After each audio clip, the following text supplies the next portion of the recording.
في يوم من الأيام سمع سيدنا المسيح إنه صاحبه لعازر كان مريض. قال سيدنا المسيح: هذا المرض ما رح يقتل لعازر، ولكن من خلال هذا المرض رح يتمجد الله ويتمجد ابنه. وقرر سيدنا عيسى إنه يستنى يومين قبل ما يروح يزور لعازر. وبعد اليومين قال سيدنا المسيح لتلاميذه: خلينا نمشي، صديقنا لعازر نام وأنا لازم أروح عشان أصحيه. التلاميذ فكروا إنه لعازر نام نوم عادي، بس بعدين المسيح قالهم بوضوح: لعازر مات، وأنا مبسوط إنه ما كنت موجود معه، عشان اللي راح يصير راح يقوي إيمانكم. ولما وصل المسيح على القرية لقى إنه لعازر كان مدفون من 4 أيام، والبيت كان مليان ناس يلي جايين يعزوا خوات لعازر. ولما سمعت مرثا أخت لعازر إنه المسيح وصل، طلعت تقابله وقالت: يا معلم، لو كنت موجود هون ما كان مات أخوي، لأني متأكدة إنه الله بيعطيك كل ما تطلب. جاوبها المسيح: أخوك راح يقوم. مرثا قالت: أنا بعرف إنه راح يقوم في يوم القيامة. ولكن المسيح جاوبها: أنا هو القيامة والحياة، يلي بيآمن فيي حتى لو مات راح يحيا، ويلي بيآمن فيي ما راح يموت أبدا. أنت بتآمني بهذا الكلام؟ قالت: نعم بآمن، وبآمن أنه أنت المسيح ابن الله الحي يلي إجا على هاي الدنيا. رجعت مرثا للبيت وهمست في أذن مريم أختها إنه المسيح أجا وعم بيدور عليها. طلعت مريم تركض، والناس يلي شافوها فكروا إنها رايحة على القبر ولحقوها، لحد ما وصلت وارتمت عند رجلين سيدنا المسيح وقالت له نفس الكلام يلي قالته مرثا.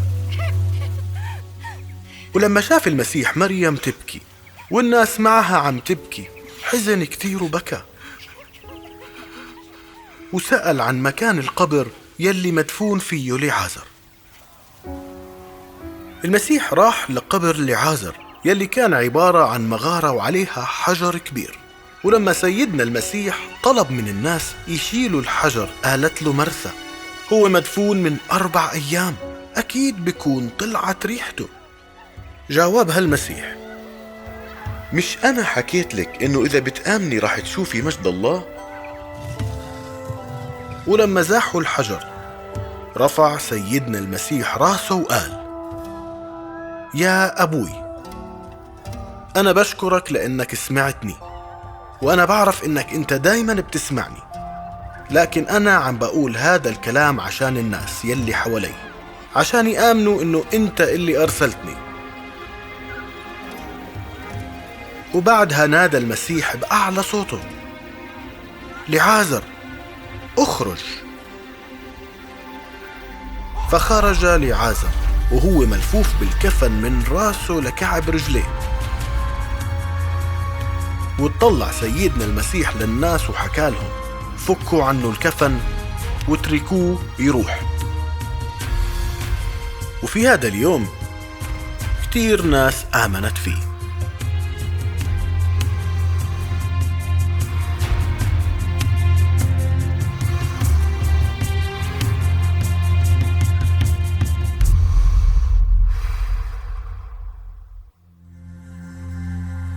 لما سيدنا المسيح عرف إنه لعازر مريض، ليش قرر إنه يستنى يومين قبل ما يروح ويشوفه؟